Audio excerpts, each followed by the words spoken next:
Good evening to everyone. It's great to see you here. And my name is Jui. On behalf of the Guild, I'm welcoming you all to this conversation between KP Reji and Premjish Achari, set against the context of our current exhibition, The Chaos Trilogy Disorder Under Heaven, curated by Premjish.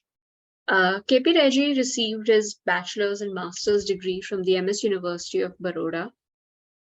He was invited for the Kochi Museums Biennale in 2012 in Kochi, and Shadow Lines, curated by Suman Gopinath and Alia Swastika at the Yogya Biennale, Indonesia, 2011 and 12. In 2007, he received the prestigious Sanskriti Award for Young Artists from the Sanskriti Foundation in New Delhi. Reggie's work has been featured in the 2016 Phaidon publication Vitamin P3 New Perspectives in Painting, for which he was nominated by art historian Geeta Kapoor. 2022 saw the opening of Reggie's ongoing retrospective exhibition titled KP Reggie The Good Earth, curated by Suban Gopinath and organized by the Guild and Madhavan Nair Foundation at Kerala Museum in Kochi. Premjish Achari is a curator and writer based out of Delhi. He is the founder of an in-depth curatorial program called Future Collaborations, co-curator of the Bhubaneswar Art Trail 2018, and he was the head of the program editorial for the exhibition Lokame Taravar, organized by the Kochi Biennale Foundation. He is the winner of the Art Writers Award 2021, issued by Swiss Arts Council Pro Helvetia, and Take on Art, the Art Scribes Award by Prameya Art Foundation 2018, and he received the INLAC's Take on Art Travel Grant for Young Critics in 2016. Currently, he teaches art history and theory at the Shivnada University. Welcome, Reji and Premjish. Now, let me just hand over to Premjish to introduce the show and this conversation. I'd like to just once again request everyone to stay muted while the conversation is going on. And if you have any questions, etc., to leave those in the chat. They will be addressed later on in the conversation. Thank you. Thank you, Joy, and thank you, Shalini, also for organizing this. So this series of conversations we are having, the first one we had with Pooja Rana, the second one was with Ranjita Kumari, and now this is the third one we are having with the artist KP Reji. Is part of the art festivals that we are having as part of the exhibition called Disorder Under Heaven, which is the first exhibition that's also part of a trilogy of exhibitions. And this one is called as the Disorder Under Heaven. That's ongoing at Alibag, Mumbai at the Guild, also as part of the 25th anniversary of Guild. And that's a rare feat for a gallery in India to sustain and work so long, offering quality and content, like quality content and also creative content and to maintain that standard for this long and sustain it consistently. It's a huge feat. So I congratulate the Guild for that. The attempt of these three exhibitions is mainly to understand and contextualize the chaos that has the 1990s in the post-colonial and post-independent India, and which is also the period which is also now mainly remarked as the post-liberal India. And we see a diverse form, myriad forms of chaotic situation we are embroiled in since the 90s.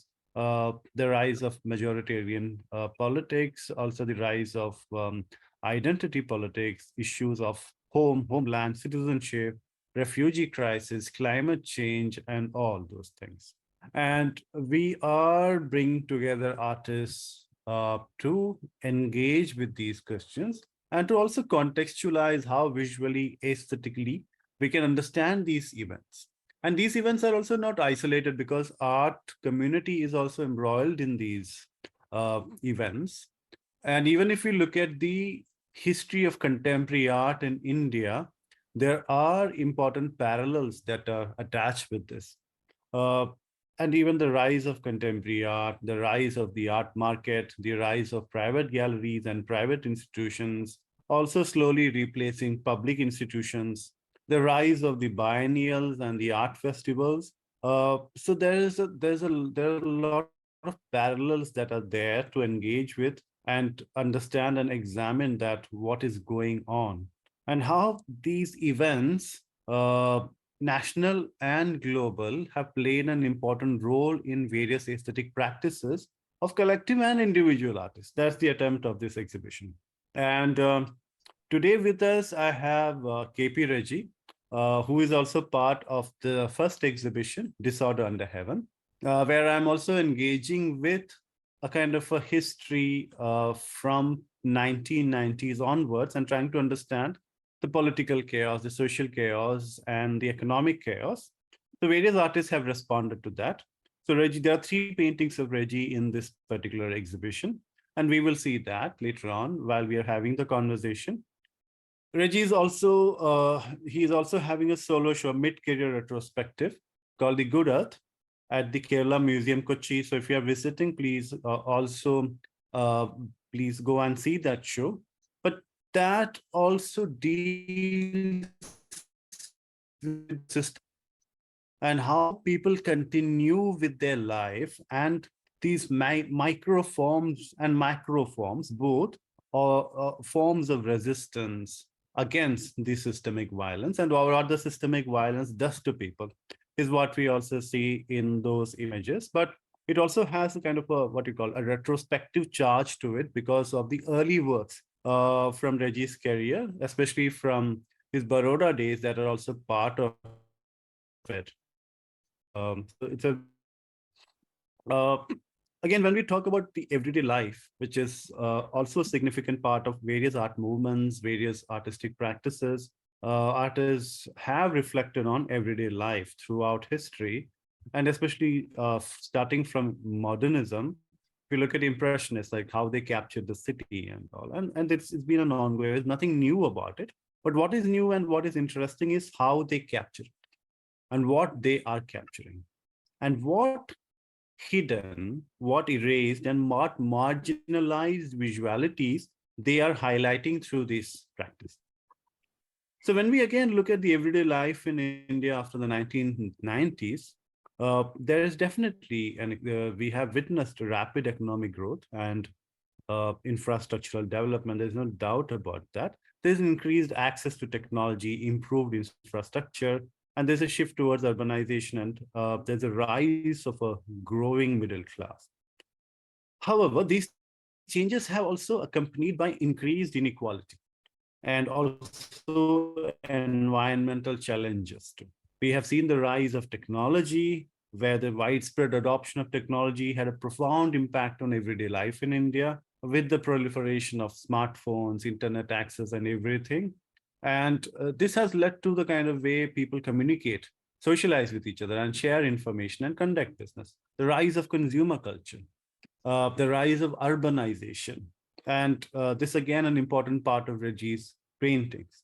The increase in inequality. And despite this overall economic growth, there still remains a significant inequality in the distribution of wealth. And I won't even say that that is happening from the 1990s. There are also historic reasons to this, so historic social reasons to this. So where many people also live not only under poverty, but also socially ostracized. So this is transformation, the chaotic transformation is what I am trying to understand through this. And Reggie's painting for me is also very important to understand this context, this chaos.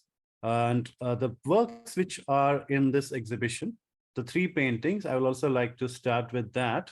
Maybe we can show that image so people can see, and then Reggie can also engage with the discussion.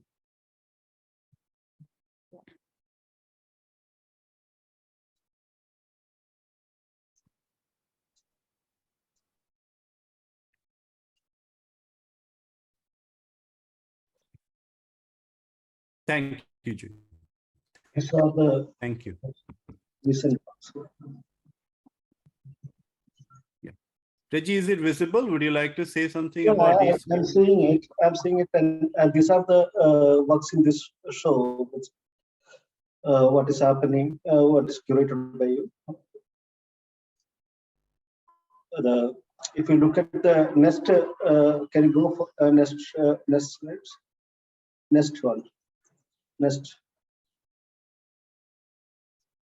Yeah, these are the thing we are talking about, that working on working class, or daily things around you. These are the beginning of this work is one of the beginning of it. This is done in my degree time. The how the move happened. Actually, it is a kind of academical connected to the academical practice, because it is a common that time that you go for sketching, and and other thing is that still life, and model studies, something like that. But the regular practice is going out and doing sketches, that is on the street and villages around you, near railway station, all those kind of things. But that has time, by the third year and only, you started doing your own composition. That is what it is called, composition. The class is also called composition.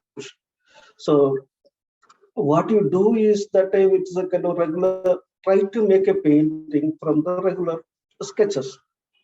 It started from that, actually. The later period, if you go further, next slides and all, you can go. This anyway.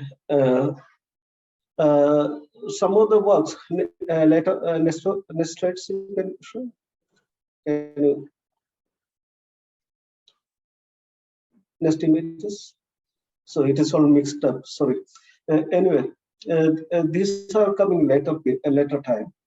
But the thing is that with me, that time is that as a subject, I couldn't want to think other than anything what near to me, what all the and in that point of time, see the workers and all. These are all happening from the sketches.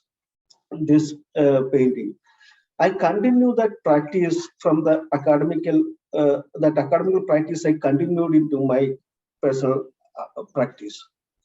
That from the daily sketches, I develop a painting. I used to develop a painting, and that is a time which gave me the courage to do that.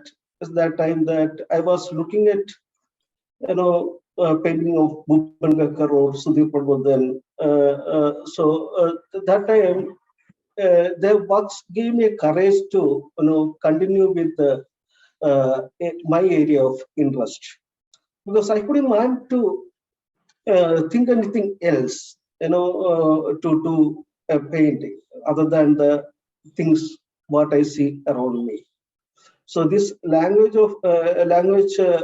this subjectivity came from it is from the uh, uh, the reason is that that is what that is the only area I could make it as a painting. Can you proceed some more, Premjish? Yes. Thank you for this background. And I think it's a very important background. Let's go back, Jui, to the first three images and start with the recent works again, which were part of the Guild show. So these three works, and the specific context of these works are also the student movements, if I'm right. And this specific image is also from Hyderabad University or University of Hyderabad. And this is after Rohit Vimala's death. I think this image is taken after that. And then if you go back to the previous images, there are these bodies that are lying down the flyover, and the previous one where the crowd is gathered again, the protesters are basically gathered again, around Ambedkar, the figure of Ambedkar. So I wanted to kind of create a context to this. If you can give me like, there's this return to, or there's this foregrounding of people's movement, students' movement in the works. And also I see a shift in colors here. The figures are getting, and this is also written in your Kerala, the Kochi exhibition catalog also, and which is very, very right, that there is an erasure of the human figure now. The human figure is slowly becoming black or erased in that, when it's kind of merging together in a way, and sometimes it's also erased. So what is happening in these works? I think that is that is a time made me do this work actually. Actually, these images are, Rohit Bamula issues are, all those things. These images we seen long time back. But when you are, the time made me rethink about that images. It's not about just Rohit Bamula, the issue behind it. You know, the the recent time that if you know that insecurity and uncertainty, uh, uh, and and the and the muting and censoring the sound of people, kind of uh, public voices. Those that time I was revisiting these images. I just I was just studying these images. It is taken from the popular. No, it is very popular images actually. It is there in the social media and stuff like that. You know, the thing is that I was here. I am doing only one step, that muting the figures, the people, censoring the people who is making uh, voice. Uh, uh, there it is. Censoring is a stuff. As element I used in my earlier works also. But this is much more, I think, much more stronger than direct than those works. Censoring never stop anyone from doing stuff. It will make more curiosity around it. So when you censor when you put a black mark on a canvas, it will develop a more curiosity into the subject. Why you are doing it? To get into that only, I got into this language. And the color, of course, the I was using black recently more in my works, and black is one of the most powerful colors. Powerful color. Uh, that is, of course, it is here. It is for censoring only that color. Otherwise, it is totally a copy of photograph. I painted full photograph and then I censored it. Anything more I should say? If you want to add, because I'm also interested in this blackness, the color black, I think also attains a symbolic purpose here, a political purpose here. And it reminded me of also what Kerry James Marshall, painter, said, that when you say black people, black culture, black Yeah. history, you have to show that, and you have to demonstrate that the black is richer. And that's why like he used black color so strongly in his paintings. And here again, I see the like kind of the very strong use of black color to showcase the resistance, the protest, the dissent of not only, I think, a wider range of community, but also the marginalized community too. Like, I don't think like everybody like easily gather around Ambedkar. There are Yeah, also like it specific is a CA communities. protest. It is a protest against CA. Yeah. No, it is this image is from CA. The other image is one of the images from the uh, migrant workers. They are moving. They are taking rest on the move. It is under the bridge, and I am keeping only the uh, infrastructure visible. The other thing, the human presence I am muting. That is the it will always the issues. It is this came mainly came because of the many of the protests recently. If you see that how the system is you know systems approach the people who is raise the voice. So how they that is the when if you mute the sound doesn't mean that issue is going off, that it will be there. So that is how this language came. The reason, if you see, many protesters were arrested, and there some of the people's house are demolished. Kind of all those, the muting the sound won't make the issue down. Kind of issue will be there. It will come back. When you see the work also, you will be talking about not about the bridge, you will be talking about the issue. That is Let's go to the brief. the Kerry Yeah. James Marshall's works you have pointed out. It is nice. When I was it is good things you are talking. When I was doing this work, I was looking at his work before also, but I was a little bit care about how powerful is black. Kind of it's one of the most powerful colors. So I looked at his works that time again, and the tones in black. Even I was even the color I had to choose after looking at his works. I had to which black should I use, to get most powerful black. I was using ivory black, but it is not giving that power. Kind of you had to go. I had to available one was lamb black. I had to go for lamb black. So, reading many things, learning many things. I was learning many things from Marshall that time. Kind of how to Okay. get into the black. To get the power. From the black.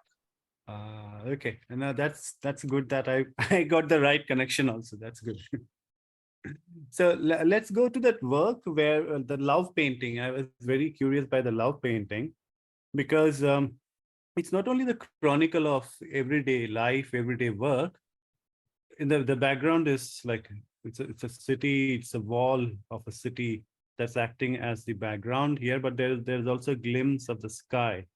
And it's almost like this woman is throwing this thing, that vessel, whatever, maybe with cement or concrete in it towards the guy, and but it almost seemed like it's also going into the what that sky in the background. It is For me, almost like it's also the labor of love. It's uh, again not only the struggle, but it's also about love, finding love in all these things too.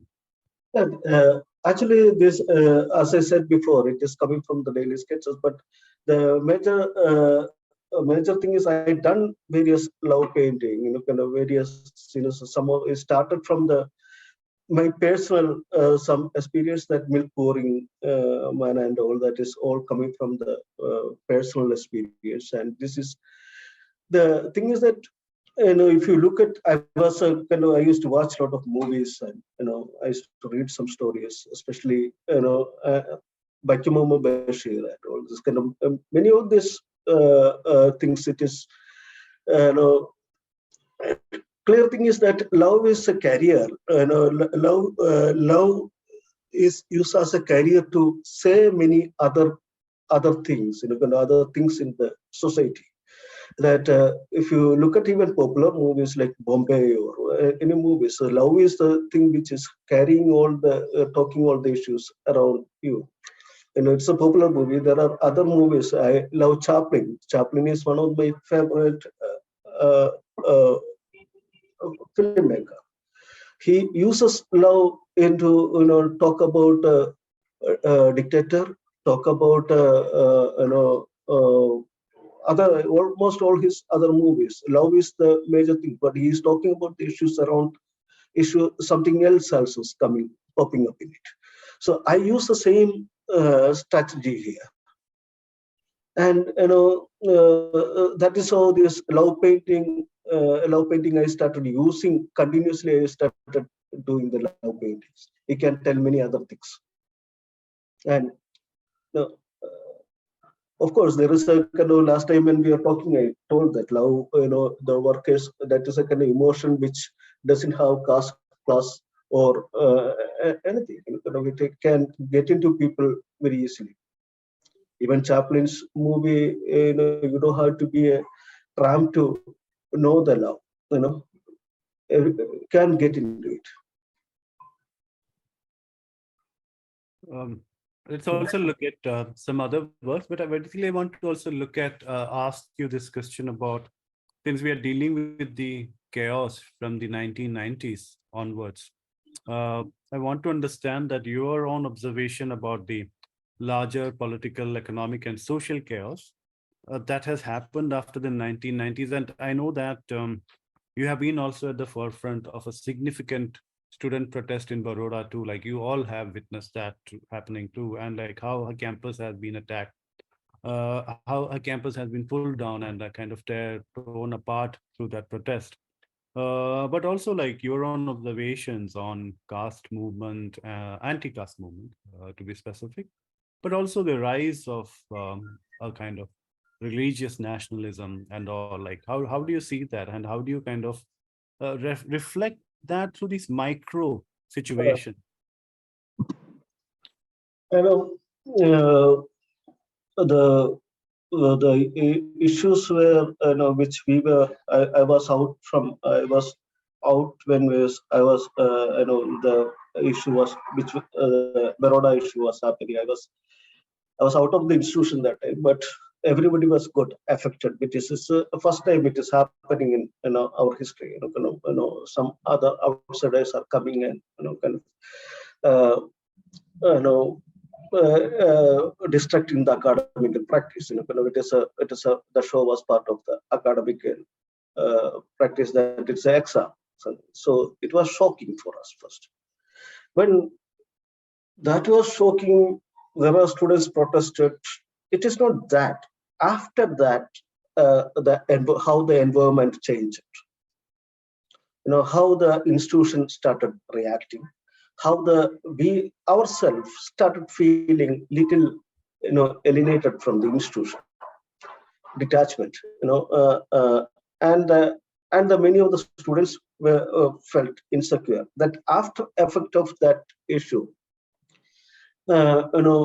it was holding even now. Even recently also, some people came in between. Kind of last year.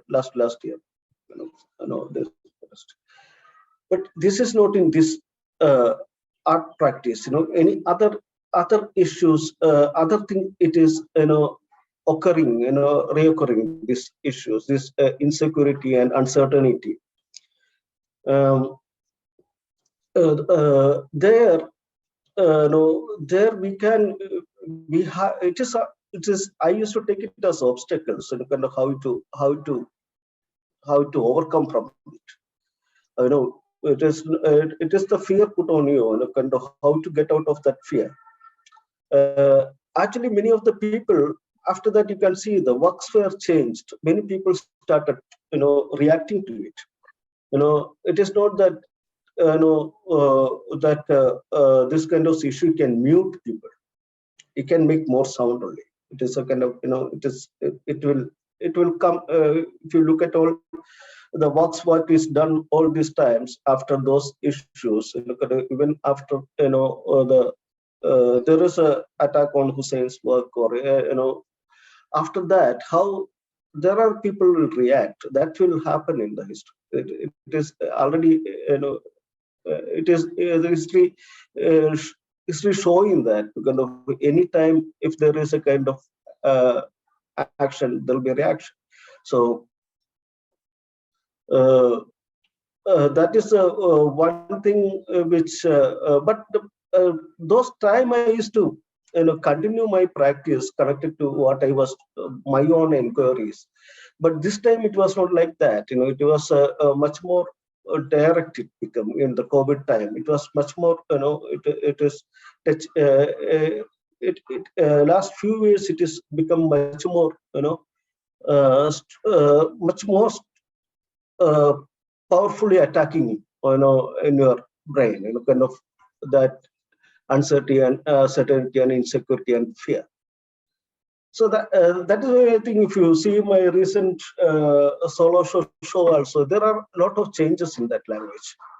It is usually I used to play with a little that work is not here. I think there's no not much of such satire or this is one of the recent works, cut pieces.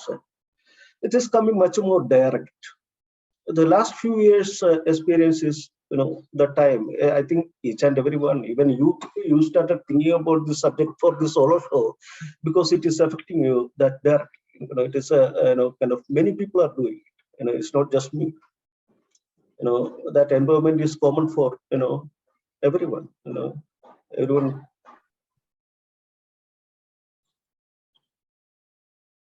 Am I is convincing? Is it?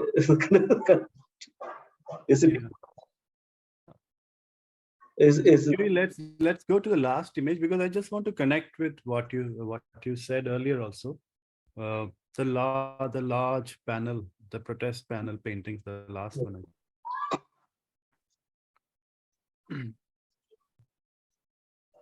Yeah, this one. This one I saw when in Bikaner house, and I was really stunned by this, and I was also surprised. Sorry, I can't hear you. Premjish. Can others hear me? Yeah, you're back. Now you are back.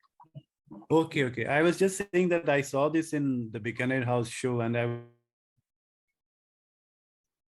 Again, you have some network problem. Yeah, it seems to be a network problem. Am I audible now? Hello. When you ask, it is audible. After that, That's the technological chaos. How is it now? Is it fine? Yeah. Yeah. So one more thing, and this is also an important question which is related to the exhibition, and this is specific, but also taking from what you were discussing earlier. See, not all protests are same protests. Protests are exceptions. Like, see, they are sites of exceptions. Like, they are not everyday events. They happen when people resist, when there's something happening. But still, we cannot standardize protest, right? That cannot like happen. Like, we cannot universalize protest. All protests are different. All protests have different demands also. And sometimes people in power can also use protest as an effective weapon to again suppress dissent. That is also, we have seen that in again many countries, and even including in India. My question was, in all this, like, how do we reconfigure the artistic identity, and also where do the artists stand in all these things, and where do KP Reji stand in all this as an artist? I am I don't know how to answer this question, because this is also interesting. I'll tell you why. Because Okwai, the curator, Okwai and Vizor, has also said it's always in times like this political social turbulence, that's when the artistic identity has also been attacked, and the artistic identity also reshapes itself, and it kind of reinvents itself and like emerges as something new. Like the Baroda incident, you said that after that you have seen a shift. And I think 1990s, Babri and the communal rights, and then the rise of this religious nationalism, and also different popular movements, people's movements, happened across India. I think it all has its own influence, where artists have consciously decided to kind of reshape their own identity and involvement with this. Here, of course, it is connected to. There is a one more painting before I done about the protest and stuff like that. But this is much more recent one. It's connected to the far-based protest. With the subject if you talk about. But here it is a very direct, visual scene about this. But for me, it is a kind of as a language how I put it. There it is a kind of, I am taking from a sketch scribblings in my I almost transferring my scribbling from the sketchbook to canvas. Why the language is coming, it is like I started, I used to scribble on my sketchbook, and I started seeing it again and again. That itself, if you look at the previous work, much more detailed than all those things. Here it is not like that. That itself is giving that power and content what you want to say. It can communicate powerfully. And it has a kind of there are other personal practical thing I want to produce. I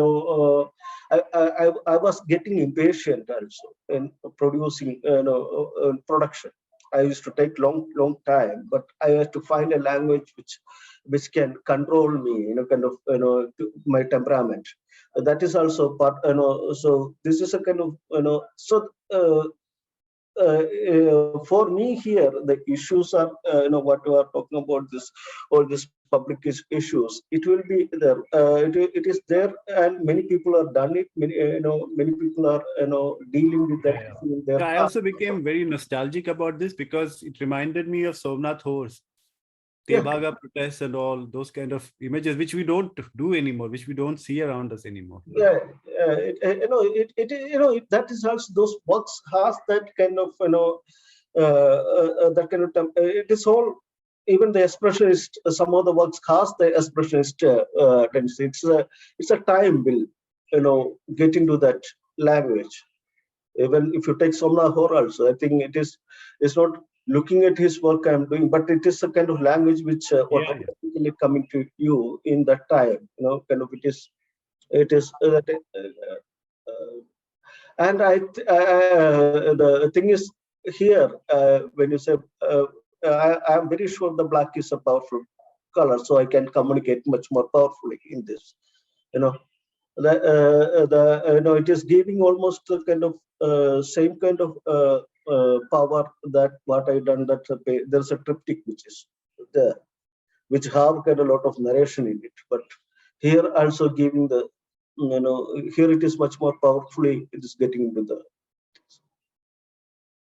Oh, thank you for that lovely discussion and enriching discussion about the practice and the work, and also sharing your insights on these works, and again about reflecting through them about, or thinking through them about the Indian situation after the 1990s. And it's very important for this exhibition also.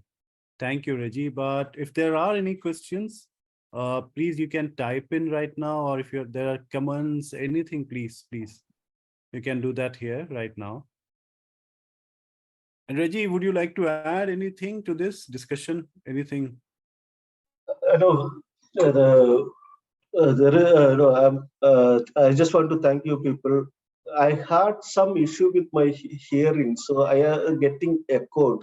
So I was getting disturbed while talking uh, me myself. So Okay, there was some okay. kind of issue was there with me. So I get curious, but I always echoing my sound. Okay. Okay. There is a question, okay, by Jui. I would like to ask a little about the choice between the figurative and the more abstract choice of paintings, especially in these black and silver works, in contrast with previous works or others from the recent exhibition. Yeah, that is actually that is what the scribbling. What I was talking about, scribbling never show the detailed figurative. Figurative. It is almost like abstraction, but there will be figure, there will be tree, there will be houses, there will be, when you do a scribbling in your sketches, kind of in your sketchbook. So I am, but no, that scribbling, even though it is abstraction, but if you get a one note of it, one a point from that, it can direct it to, if it is, it can direct it to the figuration automatically. I don't have to define the figure. I don't have to, I just have to make a suggestion. It is abstract, but if when you get it as a crowd, even here there is nothing, no leg, no hand, there is a suggestion is there here and there, that will make it as a crowd, kind of that suggestion is enough sometimes, to communicate the content. And the other thing is that there are images. If you look at the Good Earth, that work, there is no figure at all, but you can feel the presence of woman. You can feel the presence. Uh, just go for the much more. One more, one more, one more, one more. This one. There is no human figure. It is just you don't need a figure to give the presence, or you can read a lot of things about the people there.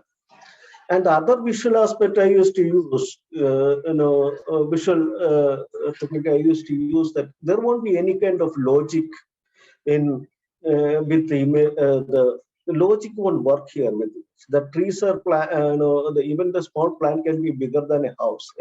Even the figures in my painting can be, if they stand it, they can go out of the house, building. You know, so I used to play with those kind of things also in my painting. But this abstraction, what we noticed is correct. That abstraction I chosen from that. I know that even though it is an abstraction, it is not an abstraction. And it will direct you to the figurative or narrative. There is a question about that. Can purely, by Anuruddha Acharya, can purely abstract art be political? There is a I read somewhere that Matisse used when he do the flowers in wartime. When you don't do that subject, that is also you know uh, it can be a political. A political is a political issue. Even the just a black on canvas can direct to the issue. You read connected to the time. Why just black is there in your painting. There is nothing else. That abstraction, pure abstraction, just a full black. It can connect. That is depending on the artist how powerful he can. That's a very simple but very profound observation about that. Yeah. Thank you, Reji. Thank you. Yeah. So no, this also kind of helps me to navigate through the recent shifts that is happening in artistic practice of many, like not only you, but also many of your peers too, like the new strategy, the visual strategies and all which artists are using. So it's quite helpful in that way to understand that how and why these shifts are happening. So thank you for illustrating it through. This one is also about that fear that height seeks. Hmm. Anyway, thank you for No, this. Thank you, Joy, and thank you, Shalini. Thank you, Guild team, for organizing things, and thank you everyone for joining and listening to this patiently. Thank you. We will inform you about the next event. We will have this series of talks, and we will post about these talks on our social media pages. So please follow the Guild page for more updates on these upcoming talks. Thank you, everyone.